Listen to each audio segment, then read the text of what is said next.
আসসালামু আলাইকুম সম্মানিত ভিউয়ার্স। তামিম ইকবালকে ভারতের দালাল বলায় বিসিবির সাবেক পরিচালককে কঠিন হুঁশিয়ারি দিলেন ক্রিকেটাররা। টি-20 বিশ্বকাপ খেলতে বাংলাদেশ ভারত না যাওয়ার সিদ্ধান্ত ঘিরে দেশের ক্রিকেট অঙ্গনে চলমান বিতর্কে নতুন করে উত্তাল ছড়ানো বিসিবির এক পরিচালকের মন্তব্য।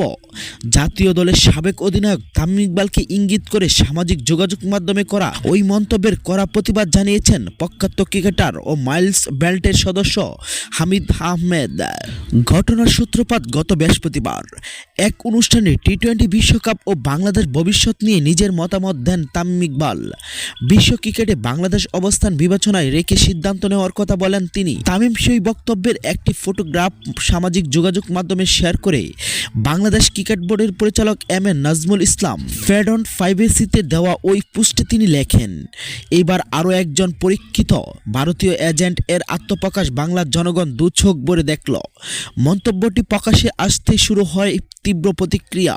একের পর এক প্রতিক্রিয়া জানিয়েই যাচ্ছেন বাংলাদেশের সাবেক ক্রিকেটার থেকে শুরু করে বিসিবির পরিচালক পর্যন্ত। সম্মানিত ভিউয়ার্স, তামিম ইকবাল কি আসলেই ভারতের দালালি করছে? জানিয়ে দিন আপনার মতামত আমাদের ভিডিওর কমেন্ট বক্সে। ধন্যবাদ সবাইকে।